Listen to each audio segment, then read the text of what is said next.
Vous est-il déjà arrivé de vous réveiller en pleine nuit, le cœur battant la chamade, avec une oppression inexplicable à la poitrine? Vous est-il déjà arrivé de vous empêcher de franchir une étape importante de votre vie parce qu'une petite voix intérieure vous murmurait que vous en étiez incapable? Avez-vous déjà senti vos mains trembler avant de prendre une décision qui pourrait tout changer? Avez-vous déjà été paralysé par une opportunité parce que la peur vous a convaincu de votre échec? Avez-vous déjà perdu le sommeil à imaginer les pires scénarios pour des situations qui ne se sont même pas encore produites? Si vous avez répondu oui à l'une de ces questions, alors écoutez attentivement cette vidéo jusqu'au bout, car ce que je vais partager avec vous aujourd'hui a le pouvoir de briser les chaînes invisibles qui vous retiennent prisonniers, vous limitent et vous paralysent. Je parle de la peur. Ce sentiment qui ne choisit ni le moment, ni le lieu de son attaque, qui ne demande pas la permission d'entrer dans votre esprit et qui, silencieusement, a volé vos rêves, étouffé votre foi et vous a empêché de vivre la vie abondante que Dieu avait prévue pour vous avant même la fondation du monde. La peur est l'une des armes les plus anciennes et les plus efficaces que l'ennemi utilise contre les enfants de Dieu. Il sait que s'il parvient à vous paralyser par la peur, il n'aura plus besoin de rien faire d'autre. Vous saboterez vous-même vos rêves, vous abandonnerez avant même d'essayer, vous reculerez au lieu d'avancer. La peur est comme un poison qui se répand lentement en vous, contaminant chaque aspect de votre vie. Elle commence par un petit doute, une inquiétude apparemment inoffensive, mais si elle n'est pas confrontée à la vérité de la parole de Dieu, elle grandit, se multiplie et finit par tout envahir. Elle transforme les géants en fourmis et les fourmis en géants. Elle vous fait voir des problèmes là où il y a des solutions, la défaite là où il y a la victoire, l'impossibilité là où Dieu a déjà préparé le chemin.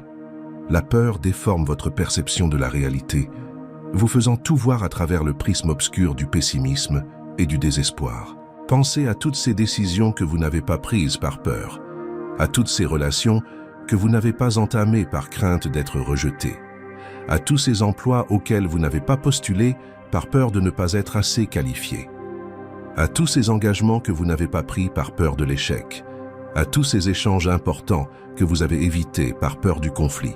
Combien de fois vous êtes-vous tu alors que vous auriez dû parler par crainte du jugement d'autrui?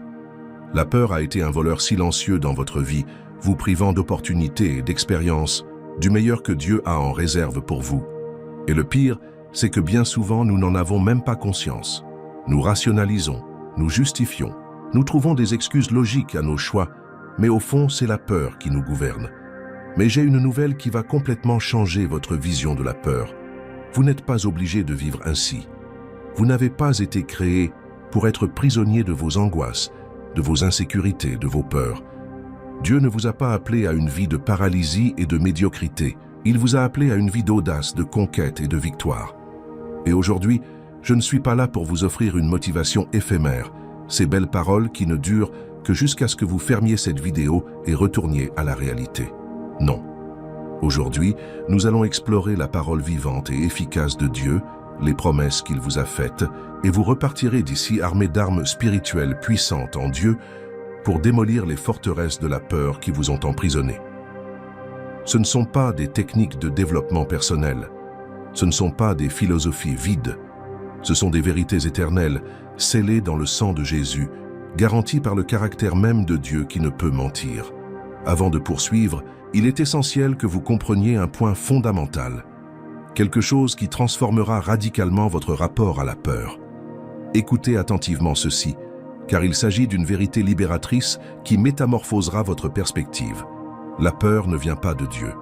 Je le répète car c'est important, car cette idée doit s'ancrer profondément en vous, devenir une conviction inébranlable. La peur ne vient pas de Dieu. Chaque fois que vous ressentez cette oppression dans la poitrine, cette anxiété paralysante, cette terreur qui vous fait reculer, sachez qu'elle ne provient pas de votre Père céleste. Dieu n'utilisera jamais, en aucun cas, la peur comme outil pour vous guider, vous enseigner ou vous façonner. La peur ne fait pas partie de son arsenal. Il utilise l'amour, la discipline, la correction, les épreuves pour vous fortifier, mais jamais, au grand jamais, il n'utilise la peur. C'est révolutionnaire quand on le comprend vraiment, car cela signifie que chaque fois que la peur frappe à votre porte, vous pouvez immédiatement identifier qu'elle n'est pas un messager de Dieu. Ce n'est pas une intuition divine. Ce n'est pas le Saint-Esprit qui vous avertit. Dieu a des manières claires de communiquer. Une paix qui surpasse toute intelligence, la conviction aimante du Saint-Esprit, une sagesse qui vient d'en haut et qui est pure, paisible, modérée et accessible. Quand Dieu vous guide, il peut y avoir un certain inconfort, il peut y avoir des défis, mais il n'y a pas de terreur paralysante. Il n'y a pas d'anxiété suffocante. Il n'y a pas ce sentiment d'effroi qui vous donne envie de fuir et de vous cacher. C'est la marque de l'ennemi, non celle de Dieu. Sais-tu ce qui se passe quand on commence vraiment à comprendre cela? On identifie la source de ce que l'on ressent. Quand la peur nous envahit, on ne se demande plus « Dieu essaie-t-il de m'avertir de quelque chose ?» On reconnaît immédiatement. Cela ne vient pas de Dieu. C'est une arme spirituelle utilisée contre moi pour m'empêcher d'accomplir ma mission. Et quand on identifie la source, on peut la combattre comme il se doit. On ne lutte pas contre ses propres émotions, mais contre l'ennemi qui tente de nous manipuler par leur intermédiaire. C'est comme si, au cœur d'une bataille, on voyait soudain clairement qui est notre véritable adversaire. Cela change tout. La peur est l'arme de prédilection de l'ennemi, car elle agit même à distance. Il n'a pas besoin d'être physiquement proche de vous. Il lui suffit de semer le doute, de planter une image d'échec dans votre esprit, et vous faites le reste. Vous commencez à imaginer tous les scénarios catastrophes. Vous vous persuadez que cela ne fonctionnera pas. Vous construisez les murs de votre prison brique par brique, pensée par pensée, inquiétude par inquiétude. L'ennemi n'a qu'à donner l'impulsion initiale et votre imagination se charge de créer un véritable film d'horreur dans votre tête. Et voyez comme c'est intéressant. La Bible dit que tel est l'homme dans son cœur, tels sont ses actes. Votre imagination n'est pas neutre. C'est un outil puissant qui peut servir la foi ou la peur. Lorsque vous imaginez l'échec, la défaite, le rejet, la tragédie, vous utilisez en réalité le pouvoir de votre imagination contre vous-même. Vous créez des réalités mentales qui alimentent votre peur et la renforcent. Mais la bonne nouvelle, c'est que vous pouvez rediriger ce pouvoir. Vous pouvez commencer à imaginer les promesses de Dieu s'accomplir dans votre vie. Vous pouvez visualiser la victoire plutôt que la défaite. Vous pouvez utiliser votre imagination comme une alliée de la foi plutôt que comme une alliée de la peur. Le but de la peur est toujours le même, voler, tuer et détruire. C'est la mission déclarée de l'ennemi, révélée par Jésus dans Jean 10:10. Voler votre paix, votre joie, votre repos, vos opportunités, votre potentiel. Anéantir vos rêves avant même qu'ils n'aient pu se développer. Détruire votre confiance, anéantir votre espoir, détruire les relations qui pourraient être transformatrices. Détruire votre avenir en vous poussant à prendre des décisions fondées sur la peur plutôt que sur la foi, ruiner votre santé par une anxiété chronique, détruire votre capacité à faire confiance à Dieu. L'ennemi sait que vous avez été créé pour de grandes choses. Il a vu le potentiel que Dieu a placé en vous. Il connaît les promesses faites à votre vie. Il a lu le scénario que Dieu a écrit pour vous. Et c'est précisément pourquoi il s'efforce tant de vous paralyser par la peur. Imaginez, si vous étiez l'ennemi et que vous saviez qu'une personne a une vocation puissante de Dieu, des dons capables d'influencer des milliers de personnes, un témoignage qui peut libérer des foules, quelle serait votre stratégie? Vous n'attendriez pas qu'elle grandisse et devienne plus forte avant de l'attaquer, n'est-ce pas? Vous tenteriez de la freiner dès le départ. Vous insuffleriez en elle la peur de l'échec, la peur du rejet, la peur de ne pas être à la hauteur. Vous la feriez douter d'elle-même, de Dieu, de sa vocation. Car si vous parvenez à lui faire croire qu'elle est incapable, qu'elle n'y arrivera pas, que c'est trop risqué, qu'elle n'en est pas digne, vous n'aurez plus besoin de la combattre. Elle abandonnera d'elle-même. Elle choisira de rester dans l'ombre. Elle renoncera à la vie abondante que Jésus a acquise pour elle sur la croix. Combien de Josué sont morts dans le désert, paralysés par la peur des géants et incapables de croire aux promesses de Dieu? Combien de Davids n'ont jamais affronté leur Goliath, persuadés par la peur qu'ils n'étaient que des enfants armés de fronde? Combien d'Esther n'ont jamais comparu devant le roi, la peur leur faisant croire qu'elle n'était pas assez importante? Combien de Pierre n'ont jamais quitté la barque, la peur des vagues étant plus forte que l'appel de Jésus? Combien de Paul n'ont jamais prêché l'Évangile, la peur de la persécution les réduisant au silence? Et combien d'entre vous laisseront la peur les empêcher d'accomplir le plan de Dieu? Mais voici la bonne nouvelle qui va vous bouleverser, qui va rallumer dans votre cœur une flamme d'espoir que vous pensiez éteinte. vous disposez d'armes spirituelles plus puissantes que toutes les peurs que l'ennemi peut vous infliger. Et ces armes ne sont pas des théories philosophiques qui fonctionnent bien sur le papier, mais échouent dans la réalité. Ce ne sont pas des techniques de développement personnel qui reposent sur votre seule volonté. Ce ne sont pas des mantras positifs que vous répétez jusqu'à vous convaincre. Ces armes, c'est la parole de Dieu elle-même, vivante, efficace, plus tranchante qu'une épée à double tranchant, qui pénètre jusqu'à la division de l'âme et de l'esprit, des jointures et des moelles, et qui discerne les pensées et les intentions du cœur. La Bible n'est pas qu'un recueil d'histoires anciennes. Elle est la révélation continue de qui est Dieu, de comment il agit, des promesses qu'il fait et qu'il ne manque jamais à sa parole. Lorsque vous apprenez à utiliser la parole comme une arme, lorsque vous comprenez que chaque promesse biblique est oui et amen en Jésus-Christ, lorsque vous commencez à proclamer ces promesses sur votre vie avec foi et autorité, tout change. La peur perd son emprise. Les circonstances ne vous intimident plus. Les obstacles semblent insignifiants à la lumière de la parole de Dieu. Non pas que les problèmes diminuent, mais parce que votre perspective change. Vous cessez de mesurer la taille de l'obstacle et vous commencez à mesurer la grandeur de votre Dieu. Saviez-vous que l'expression « n'ayez pas peur » ou « ne soyez pas effrayés » ou des variantes apparaît plus de 365 fois dans la Bible? C'est exact. Un commandement divin pour chaque jour de l'année, même les années bissextiles. Ce n'est pas un hasard. Ce n'est pas simplement une statistique intéressante pour impressionner vos amis. C'est Dieu qui sait exactement ce dont vous auriez besoin. Dieu savait que vous vous réveilleriez avec la peur au cœur. Il savait que vous seriez confronté à des situations qui vous feraient trembler. Il savait qu'il y aurait des jours où la peur semblerait plus réelle que ses promesses. C'est pourquoi il a disséminé le message « N'ayez pas peur » dans toute l'Écriture comme un rappel constant, une provision quotidienne, une manne spirituelle pour chaque étape de votre cheminement. Chaque fois que Dieu dit « N'ayez pas peur », il ne s'agit pas d'une simple demande, d'une suggestion polie à prendre en considération si vous avez le temps. Il donne un ordre. Et réfléchissez-y, Dieu ne donne jamais l'impossible. Lorsqu'il ordonne « N'ayez pas peur », cela signifie que vous avez la capacité d'obéir à cet ordre. Non par votre propre force, mais parce qu'il vous en donne la puissance. Dieu ne vous ordonne jamais de faire quelque chose sans vous donner les ressources nécessaires. Ainsi, lorsqu'il dit « N'ayez pas peur », il dit simultanément « J'ai déjà pourvu à tout ce dont vous avez besoin pour vivre sans crainte. J'ai déjà placé en vous mon Esprit Saint, qui est plus grand que celui du monde. Je vous ai déjà donné accès à toutes mes promesses. Je vous ai déjà revêtu de mon armure. Je vous ai déjà donné autorité sur toute la puissance de l'ennemi. Maintenant, choisissez de croire et d'obéir. Dans les prochaines minutes, je vais partager avec vous 3 versets clés qui agiront comme des armes efficaces contre la peur.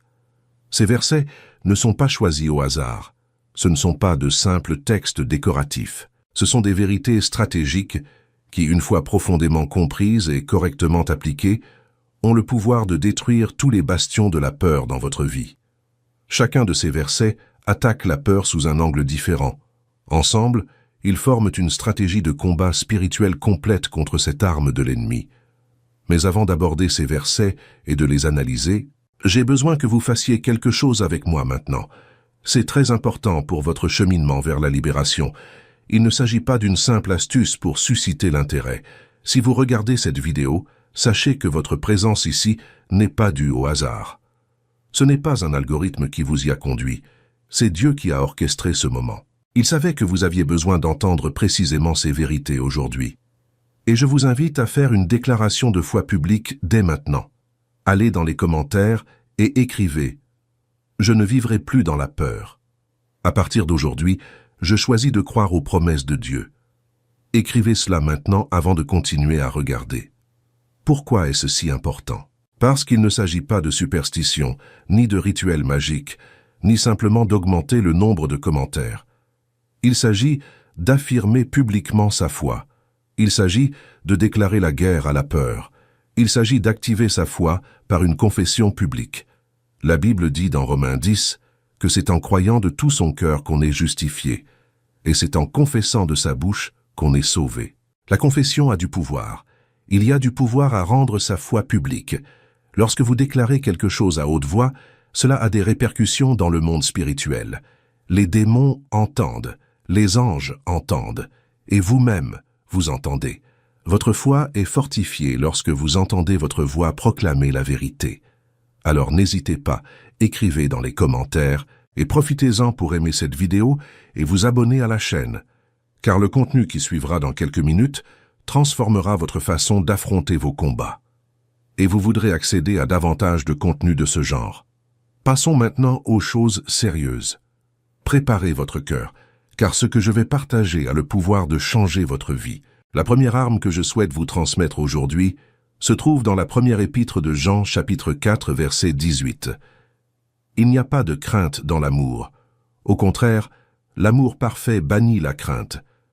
Car la crainte suppose un châtiment, et celui qui craint n'est pas parfait dans l'amour.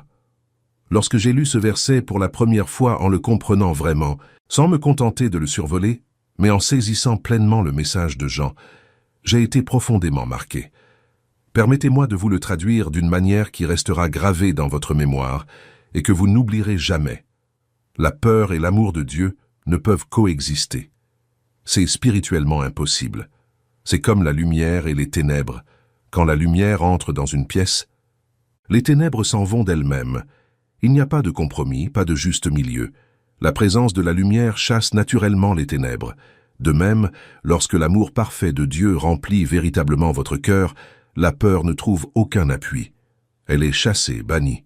Ce n'est pas vous qui chassez la peur par la force de votre volonté, par votre détermination humaine, en essayant d'être fort. C'est l'amour de Dieu qui, lorsque vous le recevez pleinement, lorsque vous le laissez emplir chaque recoin de votre cœur, chaque parcelle de votre âme, ne laisse tout simplement aucune place à la peur. Voici le secret que beaucoup de chrétiens ignorent, et c'est pourquoi ils continuent de vivre dans la terreur, même s'ils sont enfants de Dieu. Pour que l'amour de Dieu chasse la peur, il faut connaître cet amour. Et je ne parle pas de connaissances théoriques, d'informations théologiques sur l'amour de Dieu, ni de la capacité à réciter de beaux versets sur l'amour. Je parle de connaître cet amour par l'expérience, de le vivre profondément. Beaucoup ont peur parce qu'ils n'ont pas encore reçu de révélation réelle, personnelle et transformatrice de l'immensité de l'amour de Dieu. Ils savent que Dieu est amour parce qu'ils l'ont entendu à l'Église des milliers de fois. Ils connaissent par cœur Jean 3, 16, mais ils n'ont pas encore fait l'expérience de cet amour personnellement et profondément pour qu'ils chassent la peur. C'est la différence entre savoir que le feu brûle et y mettre la main. C'est la différence entre lire sur le chocolat et en déguster. C'est la différence entre apprendre à nager et plonger dans l'eau. La connaissance intellectuelle de l'amour de Dieu ne dissipe pas la peur. Seule une expérience transformatrice de cet amour le fait. Lorsque vous n'êtes pas absolument certain de l'amour de Dieu pour vous, lorsque cette certitude n'est pas ancrée au plus profond de votre être, vous vivez dans l'insécurité, toujours à penser que vous perdrez sa faveur si vous faites une erreur, toujours à penser que vous devez mériter cet amour par des performances spirituelles, toujours à craindre de décevoir Dieu et de tout perdre, toujours à vous demander si Dieu est vraiment de votre côté ou s'il est là-haut, au ciel, à attendre votre échec pour vous punir. Mais lorsque vous comprenez que l'amour de Dieu pour vous est inconditionnel, inébranlable, éternel, immérité, indépendant de toute action, scellé par le sang de Jésus et garanti par la nature immuable de Dieu, quelque chose de fondamental se transforme en vous. Une profonde sécurité s'installe. Un ancrage se forme dans votre âme. Vous commencez à vivre en vous disant « Je suis aimé », au lieu de chercher à prouver que vous méritez cet amour. Et lorsque vous vivez dans cette certitude de l'amour de Dieu, la peur ne peut plus vous dominer de la même manière. Réfléchissez un instant. Pourquoi un petit enfant n'a-t-il pas peur dans les bras de son père? Parce qu'il a une confiance absolue en cet amour. Il ne peut l'exprimer de façon théologique, il n'a pas les capacités intellectuelles nécessaires pour l'expliquer, mais il sait, au fond de lui, sans l'ombre d'un doute, que ce père ne le laissera jamais tomber intentionnellement, ne l'abandonnera jamais, ne permettra jamais qu'il lui arrive quoi que ce soit de mal tant qu'il est dans ses bras. C'est la certitude de l'amour qui chasse la peur. L'enfant ne se dit pas « il y a une probabilité statistique que mon père me laisse tomber ». Il se repose simplement en toute confiance, car il connaît cet amour. Imaginez maintenant avoir cette même certitude concernant Dieu, mais décuplée à l'infini, car l'amour de Dieu est infiniment plus grand et plus sûr que tout amour humain. Imaginez savoir, au plus profond de votre être, sans le moindre doute, qu'il vous aime d'un amour éternel, que rien, absolument rien ne peut vous séparer de cet amour, que ni la mort ni la vie, ni les anges, ni les principautés, ni les puissances, ni le présent, ni l'avenir, ni les hauteurs, ni les profondeurs, ni aucune autre créature ne peut vous séparer de l'amour de Dieu manifesté en Jésus-Christ, qu'il est éternellement engagé pour votre bien-être, votre épanouissement, votre transformation, votre destinée éternelle, qu'il fait concourir toutes choses, même le mal, même la souffrance, au bien de ceux qui l'aiment. Lorsque cette révélation est aussi ferme qu'un roc dans votre cœur, la peur perd considérablement son emprise sur vous. Ce verset dit une chose essentielle. La peur engendre le tourment. Avez-vous déjà pris le temps de méditer sérieusement sur ce mot? Tourment. Ce n'est pas un simple malaise. Ce n'est pas une simple inquiétude. C'est un véritable tourment. La peur est une bourreau. Elle vous torture mentalement, émotionnellement et à terme physiquement. Elle vous vole votre paix comme un voleur dans la nuit. Elle vous vole votre sommeil, vous laissant éveillé à 3 heures du matin, l'esprit en ébullition, imaginant des catastrophes.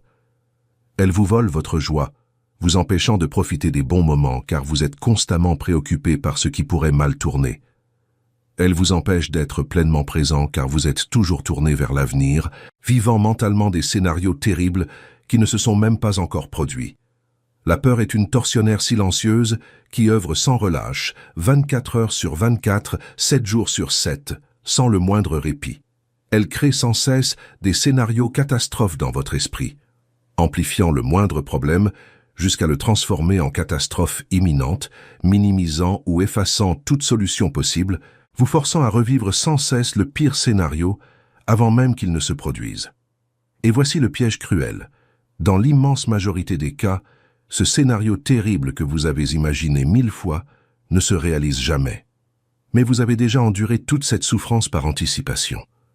Vous avez déjà vécu ce cauchemar mental d'innombrables fois. Votre esprit et votre corps ont déjà subi tout ce stress, toute cette angoisse, tout ce désespoir, même si la situation ne se concrétise jamais. Des études montrent que plus de 90% de nos inquiétudes ne se réalisent jamais. Pensez-y. 90% de votre souffrance psychologique est due à des choses qui ne deviendront jamais réalité. Vous êtes tourmenté par des chimères, des possibilités imaginaires, des scénarios hypothétiques. La peur vous fait vivre dans le futur, mais un futur déformé, un futur où tout tourne mal, où vous échouez en tout, où tout le monde vous abandonne, où vous perdez tout. Et pendant que vous êtes mentalement plongé dans ce terrible futur, qui n'arrivera probablement jamais, vous passez à côté du présent que Dieu vous a donné. Vous manquez les joies d'aujourd'hui à cause des problèmes imaginaires de demain. Voici donc ce que vous devez faire avec ce premier verset. Et c'est extrêmement pratique. Chaque fois que la peur vous assaille, chaque fois que vous sentez cette anxiété monter comme une vague, cette oppression familière dans votre poitrine, cette boule dans la gorge, ces pensées qui s'emballent et vous font imaginer le pire, vous arrêterez consciemment ce que vous faites. Vous ferez une pause.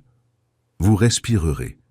Et vous déclarerez à voix haute, non pas simplement en pensant, mais en parlant distinctement. L'amour parfait de Dieu chasse toute peur de ma vie. Je suis profondément aimé de Dieu. Il m'aime d'un amour éternel. Rien ne peut me séparer de cet amour. Je choisis maintenant de me reposer dans l'amour de mon Père céleste.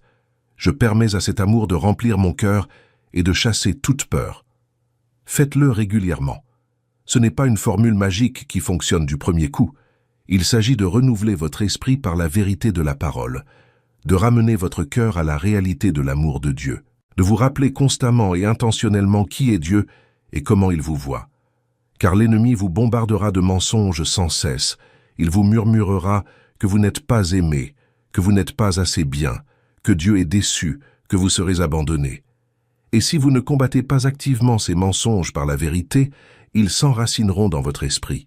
Mais lorsque vous proclamez la vérité à maintes reprises, lorsque vous imprégnez votre esprit de la réalité de l'amour de Dieu, ces forteresses commencent à s'effondrer. Mais je dois maintenant vous préparer à la deuxième arme, et celle-ci est si puissante que lorsque vous en comprendrez pleinement toutes les implications, elle transformera radicalement votre perception de vous-même et votre façon d'appréhender la peur. Nous parlons de la deuxième lettre à Timothée, chapitre 1, verset 7.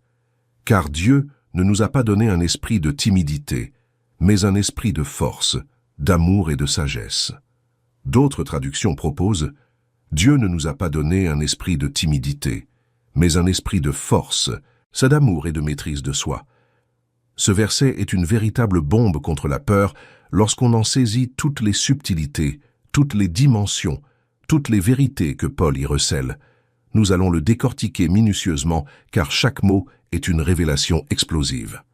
Premier point crucial, Dieu ne nous a pas donné un esprit de crainte. Attardez-vous sur le mot « esprit ». Paul ne parle pas d'un sentiment passager, d'une émotion passagère, d'une réaction humaine naturelle face au stress. Il parle d'une nature spirituelle, d'une essence, d'une source spirituelle, d'une entité. Quand vous ressentez de la peur, surtout cette peur paralysante, suffocante, qui vous empêche d'agir, il ne s'agit pas simplement d'une émotion humaine naturelle en réaction à des stimuli extérieurs. Il y a un esprit derrière tout cela. Il y a une entité spirituelle, une force démoniaque appelée esprit de crainte, qui cherche à s'accrocher à vous influencer, à vous contrôler, à vous manipuler, à vous paralyser. Et Paul affirme ici une chose absolument révolutionnaire, qui changera complètement votre façon d'appréhender la peur. Cet esprit ne vient pas de Dieu. Relisez bien ceci. 7. Esprit ne vient pas de Dieu. Dieu n'en est pas l'auteur. Dieu ne vous l'a pas donné. Dieu ne l'utilise pas comme outil pédagogique. Dieu n'envoie pas d'esprit de peur pour vous donner des leçons. Dieu n'utilise pas la terreur paralysante pour vous guider. En réalité, c'est tout le contraire. Dieu rejette totalement cet esprit, il s'y oppose, il n'a rien à voir avec lui. Et au lieu de cet esprit de peur qui ne vient pas de lui, il vous a donné quelque chose de radicalement différent, d'infiniment meilleur. Quelque chose qui change complètement la donne. Qu'est-ce que Dieu vous a donné? D'abord, la puissance. Et pas une petite puissance timide, pas une aide infime pour survivre un jour de plus. Le mot grec ici est « dunamis », dont dérive notre mot « dynamite ». Saisissez cette image et accrochez-vous-y. La dynamite. Une puissance explosive, une puissance transformatrice, une puissance qui change l'impossible, une puissance qui terrasse les géants apparemment invincibles, une puissance qui abat les murs apparemment infranchissables, une puissance qui accomplit des miracles surnaturels, une puissance qui ressuscite les morts, une puissance qui guérit les malades, une puissance qui chasse les démons, une puissance qui sépare les mers, une puissance qui arrête le soleil dans le ciel. Ce genre de puissance, dunamis, la dynamite spirituelle. Et voici ce qui va vous stupéfier. Cette puissance n'est pas là, quelque part au loin, attendant que vous accomplissiez un exploit pour la mériter. Elle n'est pas sur une étagère inaccessible autrement. Elle n'est pas enfermée dans un coffre-fort, attendant que vous soyez suffisamment saint pour y accéder. Cette puissance est déjà en vous si vous êtes enfant de Dieu, si vous êtes né de nouveau, si le Saint-Esprit demeure en vous. Le problème n'est pas un manque de puissance. Le problème, c'est que beaucoup de croyants vivent comme des démunis spirituels, implorant un peu de force ici et là, suppliant pour une minuscule bénédiction, alors qu'en réalité, ils possèdent déjà en eux une force spirituelle extraordinaire, prête à être activée, libérée, attendant que vous croyiez et agissiez. C'est comme quelqu'un qui a des millions sur son compte en banque, mais qui vit comme un pauvre, ignorant l'existence de cet argent. Ou bien il sait qu'il est là, mais n'a jamais appris à y accéder. La richesse est à sa portée, mais elle reste inutilisée. De même, la puissance de Dieu est accessible à vous dès maintenant. Mais si vous l'ignorez, si vous n'y croyez pas, si vous n'apprenez pas à l'activer par la foi et l'obéissance, vous vivez comme si vous étiez impuissant face à la peur. Or, la vérité est que vous possédez en vous, par le Saint-Esprit, une puissance bien plus grande que toutes les ténèbres de l'enfer réunies. Deuxièmement, l'amour. Et soyez-y attentifs, car c'est essentiel. Dieu ne vous a pas seulement donné la force brute, une force sans direction, des capacités sans but. Il vous a donné l'amour. Et cet amour n'est pas une faible sentimentalité, ni ce sentiment mièvre qui s'effondre à la première difficulté. C'est l'amour qui vous donne le courage d'affronter l'impossible. L'amour qui vous donne une raison de vous battre quand il serait plus facile d'abandonner. L'amour qui vous motive à aller de l'avant quand tout et tous autour de vous vous incite à reculer. L'amour pour Dieu qui vous pousse à vouloir lui plaire, plus que de préserver votre confort. L'amour pour ses promesses qui vous fait persévérer jusqu'à ce qu'elles se réalisent. L'amour pour ceux qu'il a placés sous votre responsabilité qui vous donne le courage de faire l'impossible pour eux. Cet amour est le moteur d'action courageuse. Quand on aime profondément quelque chose ou quelqu'un, on découvre en soi un courage insoupçonné. Combien de mères ont accompli des exploits physiquement impossibles, soulevé des voitures, affronté des ours, couru dans des maisons en flammes, animées par l'amour de leurs enfants? Combien de personnes ont surmonté des peurs paralysantes, des phobies profondes, des traumatismes dévastateurs grâce à un amour plus grand qu'elles-mêmes? L'amour authentique a ce pouvoir de nous faire transcender nos peurs. Et quand c'est l'amour de Dieu qui agit en nous et à travers nous, quand c'est l'amour du royaume, l'amour des âmes, l'amour de la gloire de Dieu, cet amour peut nous pousser à faire des choses que nous n'aurions jamais osé faire naturellement. Enfin et surtout, la maîtrise de soi, ou la modération, ou la sérénité, ou la discipline mentale. Selon la traduction biblique que vous utilisez, vous trouverez différents termes, mais tous désignent une même réalité fondamentale. Vous n'êtes pas prisonnier de vos émotions incontrôlées. Vous n'êtes pas soumis aux circonstances extérieures. Vous n'êtes pas esclave de vos réactions instinctives et impulsives. Vous possédez le don de Dieu de gouverner vos pensées, de contrôler vos réactions, de choisir consciemment comment vous réagirez, même lorsque tout en vous vous pousse à paniquer.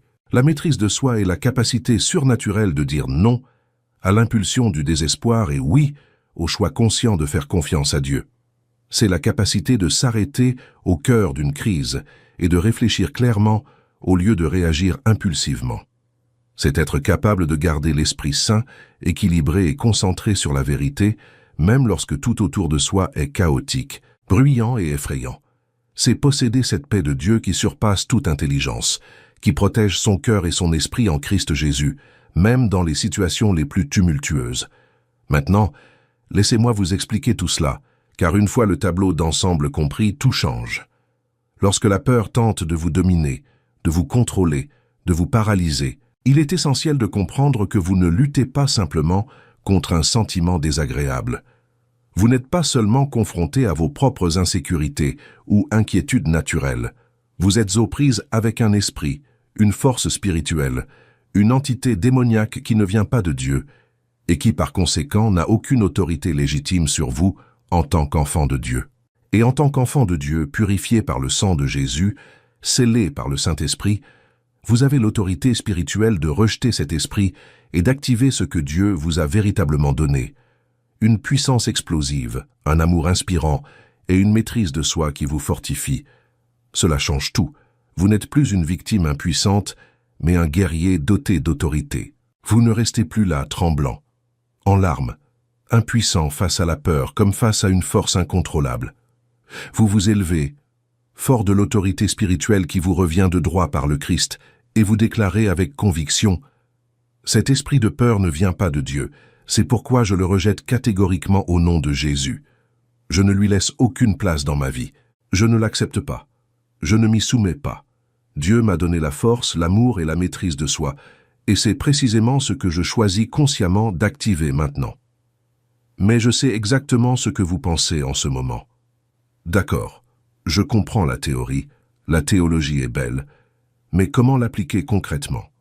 Comment utiliser ce verset comme une arme réelle, tangible et efficace contre la peur qui m'assaille chaque jour, plusieurs fois par jour, dans des situations concrètes? Permettez-moi donc de vous présenter une méthode claire, étape par étape, que vous pouvez suivre et mettre en œuvre immédiatement dans votre vie. Première étape pratique, identifiez précisément la peur. Ne faites pas comme si elle n'existait pas. N'essayez pas de la dissimuler sous une fausse spiritualité, en prétendant que tout va bien alors que ce n'est pas le cas. Ne l'ignorez pas en espérant qu'elle disparaisse d'elle-même. Mettez-la en lumière, nommez-la. Soyez d'une précision et d'une honnêteté brutale. J'ai peur de perdre mon emploi et de ne pas pouvoir payer mes factures. J'ai peur que mon mariage ne survive pas à cette crise et que je finisse seul. J'ai peur que cette douleur que je ressens soit grave et que ma santé ne s'améliore pas. J'ai peur d'échouer dans ce projet important et de décevoir tous ceux qui me font confiance. Soyez aussi précis que possible. Ne généralisez pas en disant simplement « j'ai peur ». Peur de quoi exactement? Quel scénario précis vous terrifie? Quelle perte craignez-vous? Quel échec imaginez-vous? Mettez-le à nu, car la peur prospère dans l'ombre, dans les recoins cachés de votre esprit, où vous n'osez pas regarder en face. Mais lorsque vous la mettez au grand jour, lorsque vous la nommez précisément, lorsque vous la regardez droit dans les yeux, au lieu de simplement ressentir cette vague appréhension, vous commencez automatiquement à lui enlever une partie de son pouvoir. Deuxième étape pratique.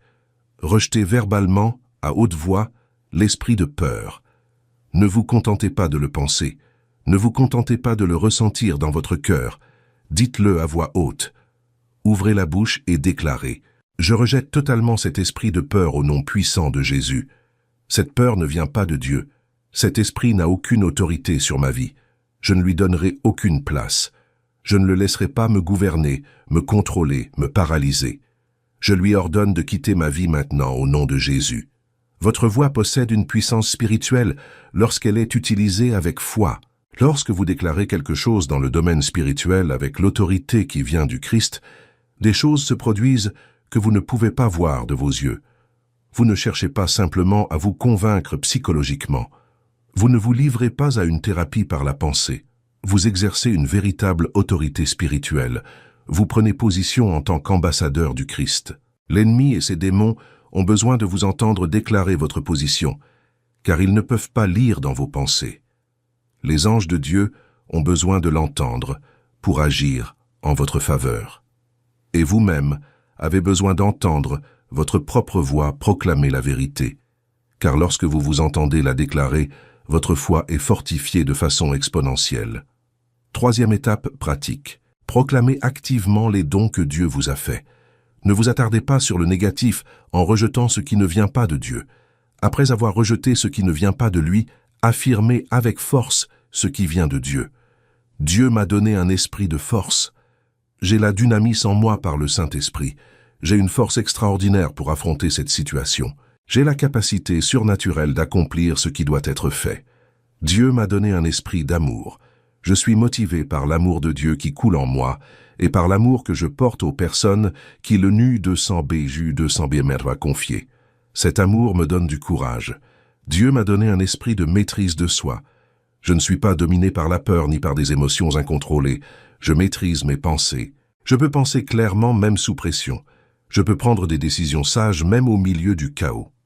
Affirmez ces vérités avec conviction. Ne les récitez pas machinalement comme une formule magique. Affirmez-les avec foi, en visualisant leur concrétisation dans votre vie. Imaginez-vous agir avec cette force. Imaginez-vous agir avec un amour courageux. Imaginez-vous garder votre sang-froid au cœur de la tempête. Laissez ces vérités pénétrer votre esprit, votre cœur, votre âme, jusqu'à ce qu'elles fassent partie intégrante de votre être. Quatrième étape pratique et absolument cruciale. Agir avec foi en faisant le contraire de ce que la peur vous dicte. C'est l'étape que la plupart des gens négligent, et c'est pourquoi ils restent bloqués. Vous pouvez proclamer des vérités puissantes à longueur de journée, réciter toutes les prières appropriées, et même ressentir un changement émotionnel passager. Mais si vous continuez d'agir sous l'emprise de la peur, si vos actions restent dictées par l'anxiété, vous ne croyez pas vraiment. La foi sans les œuvres est morte, dit Jacques. Votre acte de foi est la preuve tangible que vous croyez véritablement à ce que vous avez proclamé. La peur vous pousse à reculer? Avancez. La peur vous incite au silence? Parlez. La peur vous pousse à abandonner? Persévérez. La peur vous pousse à vous cacher? Affrontez-vous. La peur vous pousse à éviter cette conversation difficile? Planifiez-la. La peur vous dissuade d'essayer par peur d'échouer? Tentez le tout pour le tout. Comprenez-vous le principe? Vous identifiez ce que la peur vous dicte de faire ou de ne pas faire, puis vous faites délibérément le contraire, avec foi, confiant que Dieu vous soutiendra. Passons maintenant à la troisième arme puissante, véritable bouclier protecteur à multiples niveaux. Isaïe chapitre 41, verset 10. Ne crains rien car je suis avec toi. Ne sois pas effrayé car je suis ton Dieu. Je te fortifierai, je t'aiderai, je te soutiendrai de ma droite victorieuse. Ce verset regorge de promesses divines si nombreuses qu'on pourrait s'en nourrir indéfiniment. Le méditer, y puiser de la force pour le restant de ses jours sans jamais en épuiser la profondeur. Analysons minutieusement chaque promesse, car chacune d'elles est une vérité fondamentale qui dissipe un aspect précis de la peur qui vous tourmente. N'aie pas peur, car je suis avec toi. La première promesse est celle d'une présence constante. Dieu ne dit pas « n'aie pas peur parce qu'il n'y a rien à craindre ». Il ne promet pas que vous ne rencontrerez jamais de situations effrayantes. Il ne garantit pas l'absence de problèmes, de difficultés ou d'épreuves.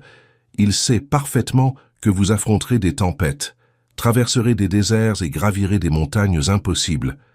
Mais ce qu'il promet, ce qu'il garantit avec toute sa fidélité éternelle, c'est sa présence.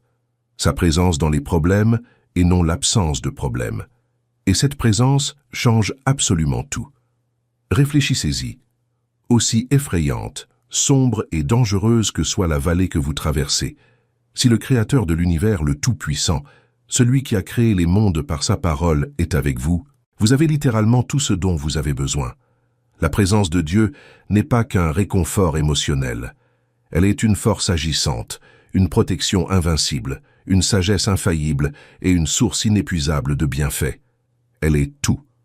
Lorsque vous savez que vous savez vraiment sans l'ombre d'un doute que vous n'êtes pas seul, que le Dieu Tout-Puissant est à vos côtés, la peur perd considérablement son pouvoir de vous paralyser.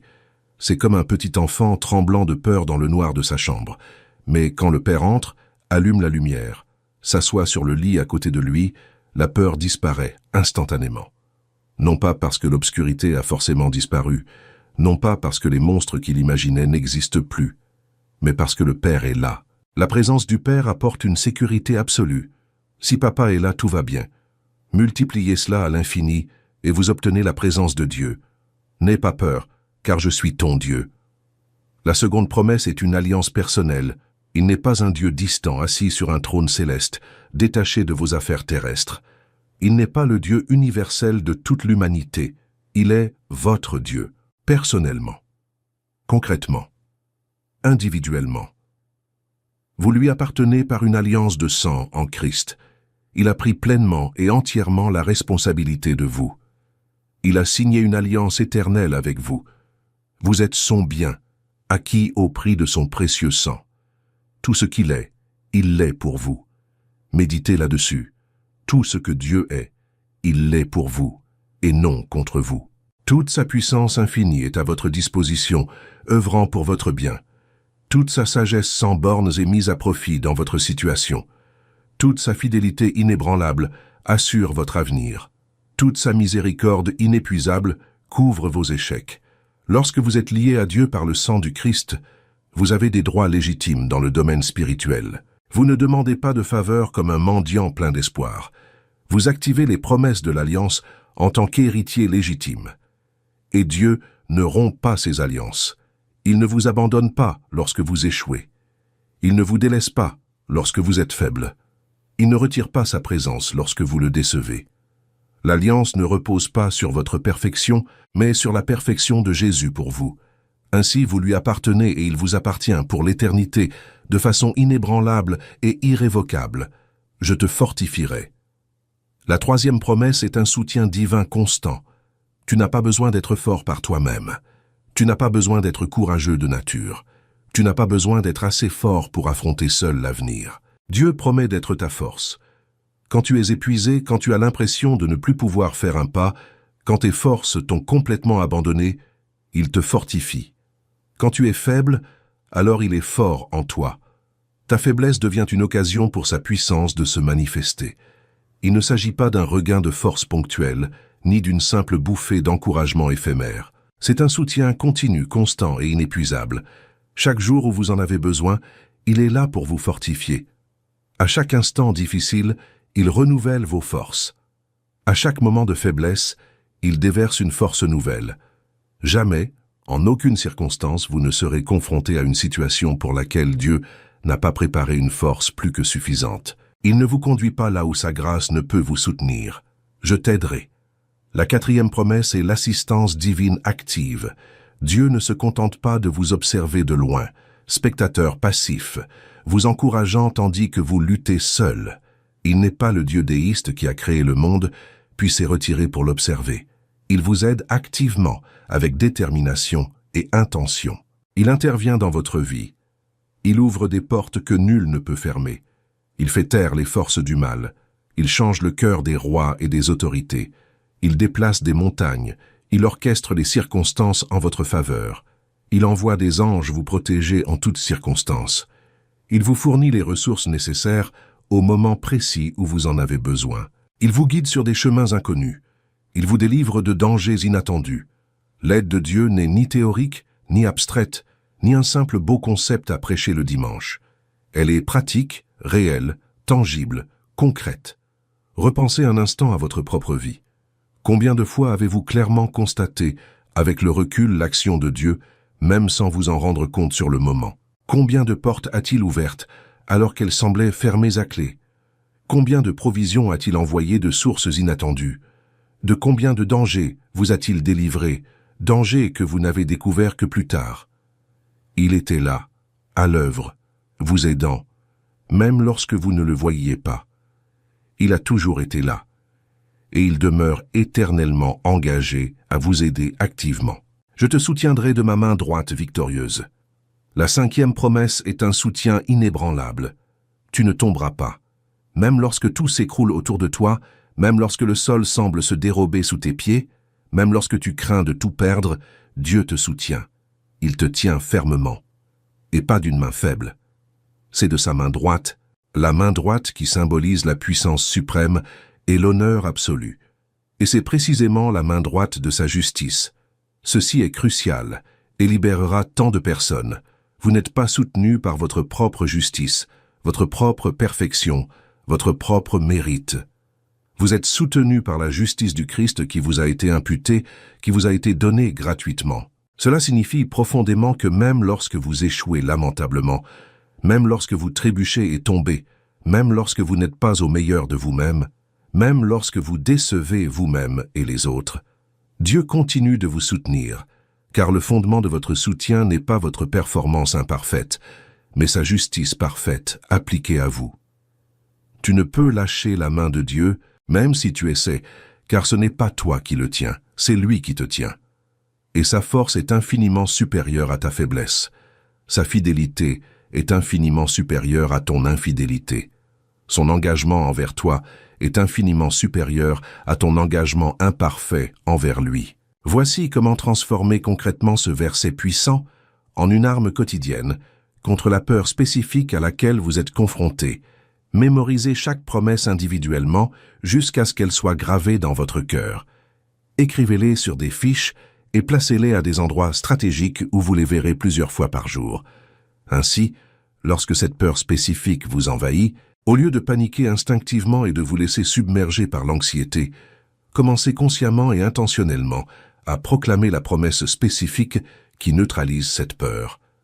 Êtes-vous paralysé par la peur de la solitude, de l'abandon, de la solitude? Je ne crains rien car, Seigneur, tu es avec moi. Tu ne me quittes jamais. Tu ne m'abandonnes jamais. Je ne suis jamais seul car tu es toujours avec moi. Avez-vous terriblement peur que Dieu vous ait abandonné, que vous ayez fait quelque chose qui l'ait poussé à renoncer à vous? Je ne crains rien car tu es mon Dieu. Je t'appartiens par une alliance éternelle. Tu as pris soin de moi. Tu ne romps jamais tes alliances. Êtes-vous accablé par la peur de ne plus avoir la force de continuer, d'être trop épuisé pour affronter l'avenir? Je ne crains rien car tu me fortifies. Quand je suis faible, tu es fort en moi. Tu renouvelles sans cesse mes forces. Avez-vous terriblement peur que personne ne vous aide, que vous soyez seul dans ce combat, qu'il n'y ait pas d'issue? Je n'ai pas peur car tu m'aides activement. Tu interviens dans ma situation. Tu déplaces des montagnes. Tu ouvres des portes. Tu me donnes ce dont j'ai besoin. Avez-vous une peur paralysante de tomber, d'échouer complètement, de perdre tout ce que vous avez construit? Je n'ai pas peur car tu me soutiens de ta main droite, celle de ta justice. Je ne tombe pas car tu me tiens. Ce n'est pas ma justice, c'est la tienne qui me soutient. Voyez-vous comment chaque promesse agit comme un bouclier contre une peur bien précise?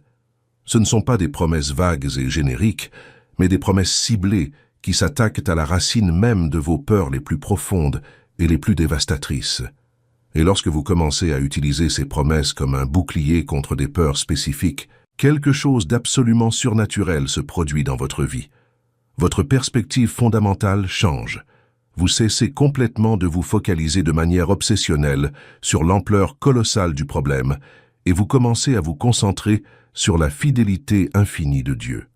Vous cessez de mesurer votre propre force insuffisante et vous commencez à vous appuyer sur sa force inépuisable. Vous cessez d'essayer de tout résoudre seul avec votre propre sagesse limitée et vous commencez à vous reposer activement sur l'aide divine qui est déjà garantie et déjà à l'œuvre, même lorsque vous ne la voyez pas. Nous arrivons maintenant au 4e élément de notre stratégie complète contre la peur, et celui-ci est particulièrement précieux, car il vous prépare spécifiquement aux moments les plus sombres, les plus difficiles et les plus douloureux, à ces profondes épreuves que nous devons tous traverser inévitablement à un moment ou un autre de notre vie. Je parle de ce texte bien connu et pourtant si profond, le psaume 23, et plus précisément du verset 4. « Quand je marche dans la vallée de l'ombre de la mort, je ne crains aucun mal, car tu es avec moi. Ta houlette et ton bâton me rassurent. » Ce verset est véritablement un guide détaillé de survie spirituelle pour les jours les plus sombres, les plus difficiles et les plus douloureux de votre existence. Le premier point absolument crucial à comprendre concernant ce verset, David, un homme selon le cœur de Dieu, un adorateur fervent, un guerrier victorieux, ne dit pas « si je devais traverser la vallée ». Il dit délibérément « même si je traverse la vallée, même si ». Il reconnaît clairement que les vallées, les périodes sombres, les moments difficiles, les périodes de souffrance sont absolument inévitables dans le parcours humain, même pour les plus fidèles serviteurs de Dieu. Vous traverserez des jours extrêmement sombres où il vous semblera que le soleil ne brillera plus jamais. Vous traverserez des périodes si difficiles que vous vous demanderez si vous survivrez. Vous serez confronté à des situations qui sembleront totalement désespérées, sans aucune solution possible. Écoutez attentivement ceci, car cela libérera beaucoup de personnes d'une culpabilité injustifiée. Il ne s'agit pas nécessairement d'un manque de foi de votre part. Ce n'est pas automatiquement le signe que Dieu vous a abandonné.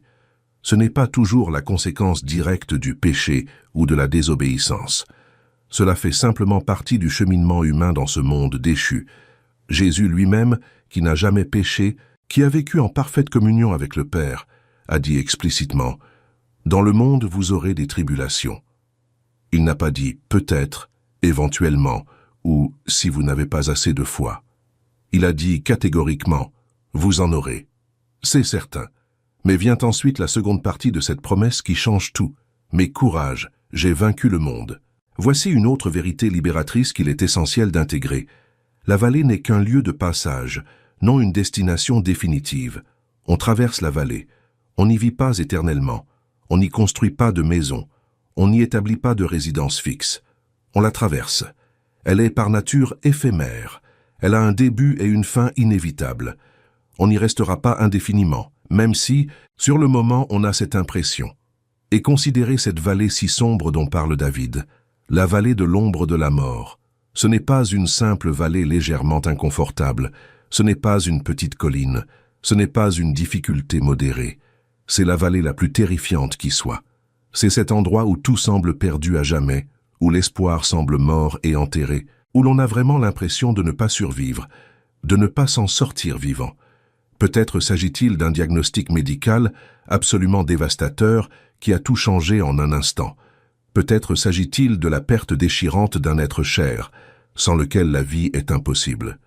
Peut-être s'agit-il d'un échec financier si retentissant qu'il semble irréversible. Peut-être s'agit-il d'une trahison si profonde qu'elle a anéanti toute confiance. Peut-être s'agit-il d'une dépression si sombre, si profonde, si suffocante, que l'on ne voit littéralement plus aucune lueur d'espoir. C'est précisément dans ces moments terribles, dans ces vallées obscures où plane l'ombre de la mort, que ce précieux verset devient votre ancre, vous empêchant d'être complètement emporté par le courant du désespoir. Je ne craindrai aucun mal. Soyez attentifs à ces mots, car ils sont subtils, mais essentiels. David ne dit pas innocemment « il n'y aura pas de mal dans la vallée ». Il est réaliste. Il reconnaît honnêtement que le mal peut y être bien présent, mais il choisit délibérément, intentionnellement, de ne pas le craindre. Il est absolument crucial de comprendre cela.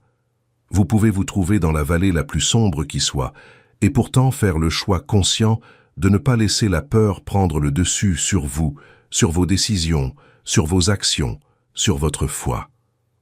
Le mal rôde peut-être autour de vous, mais vous n'êtes pas obligé de laisser la peur de ce mal vous paralyser, vous détruire et vous faire renoncer à tout espoir.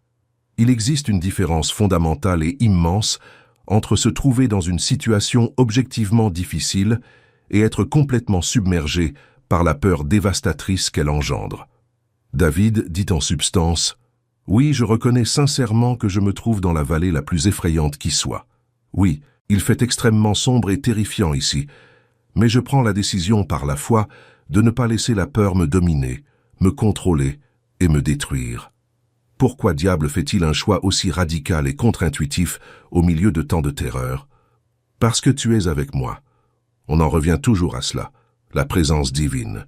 Il s'agit fondamentalement de la présence réelle de Dieu face aux problèmes réels, et non de l'absence magique des problèmes.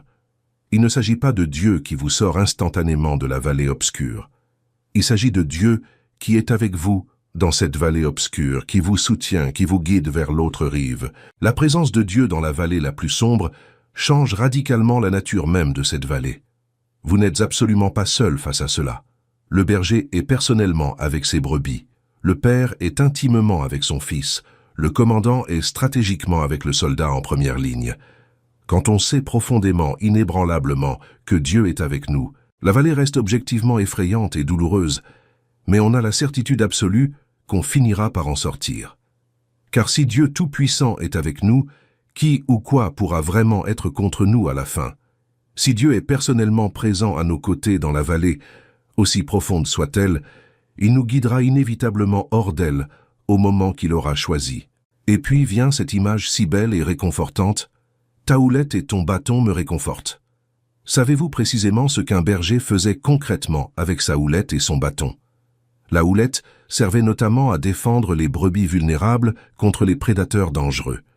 Lorsqu'un loup sauvage ou un ours féroce attaquait le troupeau, le berger utilisait courageusement sa houlette pour combattre vaillamment, pour protéger farouchement, pour repousser violemment le danger mortel qui menaçait les brebis qu'il aimait. Le bâton avait une fonction différente, mais tout aussi importante. Il servait à guider doucement les brebis sur le bon chemin, à ramener avec précaution la brebis têtue qui s'égarait dangereusement, à aider patiemment les brebis à traverser des terrains particulièrement difficiles et périlleux. Ainsi, Dieu vous dit directement à travers ce psaume, « Dans la vallée la plus sombre, je suis à la fois votre protection invincible et votre guide infaillible. Je combats farouchement pour vous contre tout prédateur spirituel.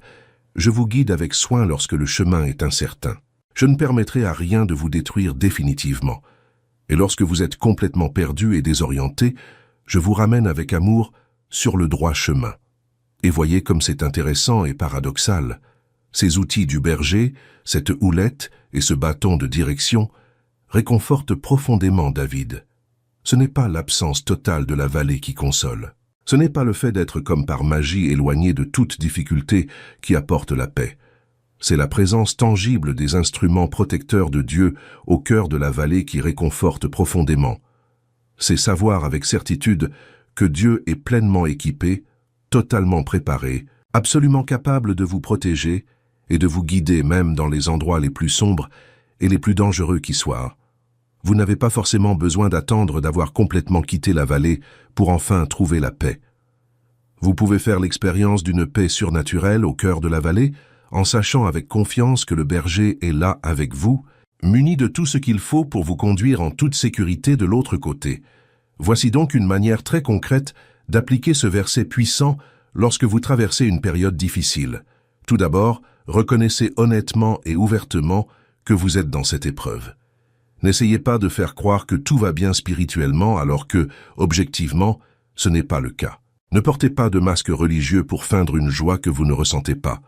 Soyez d'une honnêteté brutale envers Dieu et envers vous-même concernant la véritable difficulté du moment.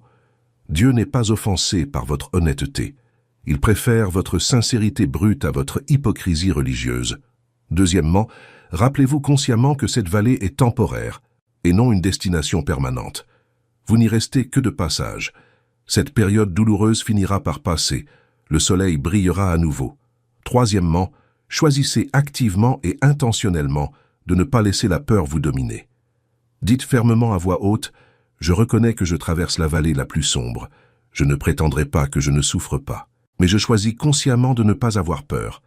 Cette vallée est terrifiante, mais je choisis délibérément de faire confiance à Dieu plutôt que de céder à la terreur. » Quatrièmement, exercez votre esprit à se concentrer intensément sur la présence certaine de Dieu et non sur la profondeur accablante de la vallée. Dieu est là avec moi maintenant, à cet instant précis. Il ne m'a pas abandonné. Il ne m'a pas laissé seul. Il ne m'a pas laissé à mon propre sort. Il est là. Cinquièmement, reposez-vous pleinement sur sa protection et sa guidance. Seigneur, j'ai une confiance absolue que tu combats ardemment pour moi, même quand je ne vois aucun combat. J'ai une confiance absolue que tu me guides parfaitement, même quand le chemin est totalement obscur. Et maintenant, après vous avoir soigneusement fourni ces 3 puissantes armes spirituelles, ainsi que le guide de survie détaillé pour les inévitables épreuves, je souhaite vous montrer clairement comment les combiner stratégiquement en une stratégie complète, intégrée et multidimensionnelle contre la peur. Car ces vérités bibliques ne doivent pas être cloisonnées. Elles agissent en synergie, se renforçant et s'amplifiant mutuellement. 1 Jean 4, 18 vous donne le fondement essentiel et inébranlable. Vous êtes profondément et éternellement aimé de Dieu. Son amour pour vous est absolument parfait, et cet amour parfait chasse naturellement toute peur. C'est votre base solide, votre pierre angulaire. Vous commencez toujours, invariablement, par vous souvenir consciemment que Dieu vous aime profondément, inconditionnellement et éternellement. Lorsque vous êtes fermement enraciné dans cet amour transformateur, la peur perd automatiquement une grande partie de son pouvoir paralysant sur vous, avant même que vous ne commenciez à la combattre activement. 2 Timothée 1,7 révèle votre véritable identité et votre autorité spirituelle. Vous n'avez pas hérité d'un esprit de peur. Vous avez reçu une force irrésistible, un amour qui motive et une maîtrise de soi qui fortifie. Ainsi, lorsque la peur vous assaille violemment, vous ne l'acceptez pas passivement comme un droit. Vous la rejetez activement avec autorité et activez intentionnellement ce que Dieu vous a véritablement donné. Vous vous élevez avec puissance et autorité spirituelle et déclarez avec confiance « Non, cet esprit n'est absolument pas le mien. Je tiens de Dieu la force, l'amour et la sagesse. » Cela vous libère complètement de la position de victime impuissante et vous place fermement dans celle de quelqu'un qui possède l'autorité spirituelle légitime pour vaincre la peur. Ésaïe 41. 10 vous offre des promesses précises et personnalisées pour chaque type de peur. La solitude dévastatrice, l'abandon douloureux, la faiblesse accablante, le manque d'aide, la peur paralysante de la chute. Chaque peur concrète à laquelle vous êtes confronté trouve une promesse spécifique dans ce verset puissant. Ainsi, vous personnalisez votre combat de manière stratégique. Vous identifiez précisément la peur qui vous assaille et utilisez la promesse correspondante comme une arme contre elle. Le psaume 23, 4 nous prépare avec réalisme aux inévitables épreuves, à ces vallées obscures que chacun doit traverser. Il nous enseigne profondément que même dans les moments les plus sombres et les plus terrifiants, la peur ne doit pas nous paralyser, car Dieu est personnellement présent, nous protégeant invinciblement et nous guidant parfaitement. Cela nous donne un espoir inébranlable pour les jours les plus difficiles. Il nous enseigne avec confiance que nous pouvons traverser n'importe quelle vallée, aussi profonde soit-elle, avec Dieu puissamment à nos côtés. Comment mettre tout cela en pratique au quotidien? Voici un plan d'action clair. Notez ces 3 versets fondamentaux à des endroits stratégiques et bien visibles. Miroir de la salle de bain, réfrigérateur, écran de téléphone, tableau de bord de la voiture, bureau. Mémorisez-les parfaitement jusqu'à ce qu'ils soient gravés en vous. Répétez-les chaque jour, appliquez-les concrètement face à vos peurs, partagez-les généreusement. Notez fidèlement vos victoires. Priez régulièrement. Et maintenant, prions ensemble. Père Céleste, je reconnais humblement avoir laissé la peur prendre le dessus. Je confesse avoir été paralysé, avoir laissé la paix me voler et mes projets s'en trouver entravés. Mais aujourd'hui, je choisis de croire en ta parole plutôt qu'en mes sentiments. Je fais confiance à tes promesses plutôt qu'aux circonstances. Seigneur, ta parole déclare que l'amour parfait chasse la peur. J'ouvre mon cœur à la révélation nouvelle de ton amour éternel pour moi. Je déclare que je suis aimé éternellement. Je déclare que rien ne peut me séparer de cet amour. Que cet amour remplisse tout mon être, chassant toute peur qui me tourmente. Tu dis ne pas m'avoir donné un esprit de lâcheté, mais un esprit de force, d'amour et de maîtrise de soi. Je rejette totalement l'esprit de peur au nom de Jésus. Je déclare que cet esprit n'a aucun pouvoir sur ma vie. Je lui ordonne de partir maintenant au nom de Jésus. Je déclare recevoir la force. J'ai un amour qui me motive. J'ai une maîtrise de soi qui me fortifie. Tu me promets de ne pas avoir peur, car tu es avec moi. Je déclare que je ne suis pas seul. Où que j'aille, tu m'accompagnes. Tu es mon Dieu, tu prends soin de moi. Tu me fortifies quand je suis faible. Tu m'aides quand j'en ai besoin. Tu me soutiens de ta main droite victorieuse. Je ne tomberai pas car tu me tiens.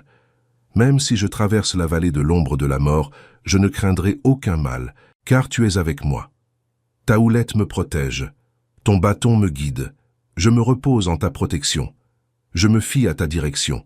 Cette vallée est passagère. Je la traverse. Je ne m'y attarde pas. Guide-moi sain et sauf vers l'autre rive. Merci, Père, pour ta fidélité. Merci, car ta parole est vérité. Merci, car je peux te faire entièrement confiance. Je remets entre tes mains tout ce qui est envahi par la peur. Je confie mon avenir, mes finances, ma santé, ma famille, mes relations, mes rêves. Tout est entre tes mains. Je choisis le repos. Je choisis la confiance. Je choisis de vivre dans la foi et non dans la peur. Au nom de Jésus. Amen. Si vous avez prié sincèrement, des forteresses ont été brisées. Vous avez pris une position transformatrice. Marchez maintenant dans cette liberté nouvelle. Continuez à renouveler votre esprit chaque jour. Continuez à choisir la foi avec constance. La peur tentera de revenir. Mais maintenant, vous êtes puissamment armés. Lorsque la peur vous saisit, proclamez calmement la parole vivante. Rappelez à la peur qui vous êtes en Christ victorieux. Vivre sans peur ne signifie pas vivre sans défis effrayants. Cela signifie que, face aux difficultés, vous n'êtes plus impuissant et à leur merci. Vous disposez d'outils puissants. Vous avez des armes spirituelles. Vous avez des promesses fermes. Dieu lui-même est constamment à vos côtés. Le courage n'est pas l'absence de peur. Le courage, c'est choisir d'avancer malgré une peur paralysante. Ne vous contentez pas de regarder cette vidéo et de l'oublier. Revoyez-la, notez les versets et mettez-les en pratique dès aujourd'hui. La liberté que vous recherchez est déjà pleinement accessible. Le pouvoir de vaincre la peur est déjà en vous grâce au Saint-Esprit qui habite en vous. Les promesses ont déjà été faites et scellées par le précieux sang de Jésus. Appropriez-vous-les maintenant. Sortez de la prison de la peur et entrez dans la glorieuse liberté des enfants de Dieu. Partagez cette vidéo. Identifiez les personnes qui souffrent d'anxiété, d'inquiétude et de peur paralysante. Soyez un instrument de Dieu pour apporter la libération. Rendez-vous dans les commentaires et dites-nous quel verset vous a le plus touché. Quelle peur précise vous engagez-vous à surmonter grâce à ces puissantes armes? Écrivez « Je vaincrai la peur de » et complétez-le sincèrement. Déclarez-le publiquement, car la déclaration publique a un pouvoir transformateur. N'oubliez pas, vous n'avez pas été créé pour vivre prisonnier d'une peur paralysante. Vous avez été créé pour vivre dans la glorieuse liberté des enfants de Dieu. Vous avez été créé pour marcher dans l'autorité, la puissance et une foi victorieuse. Les géants que vous affrontez sont peut-être terriblement réels, mais le Dieu qui habite en vous est infiniment plus grand. Les circonstances peuvent être véritablement effrayantes, mais les promesses de Dieu sont absolument inébranlables. L'ennemi peut rugir fort pour vous intimider, mais il a déjà été définitivement vaincu sur la croix victorieuse.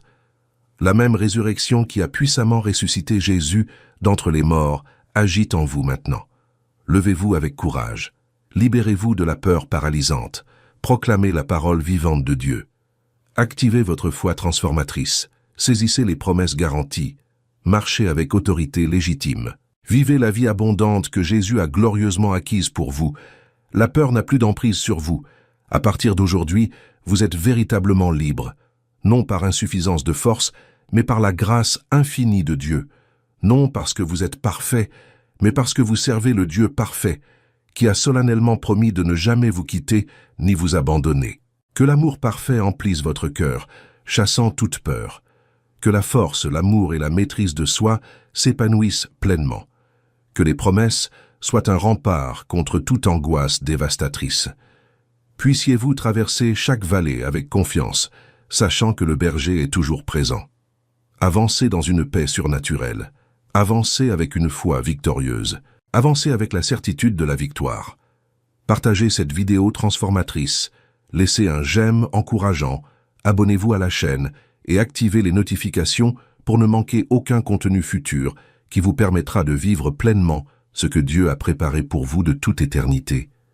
Que Dieu vous bénisse abondamment sur ce chemin de foi. Que la grâce et la paix de notre Seigneur Jésus-Christ vous accompagnent toujours. Amen.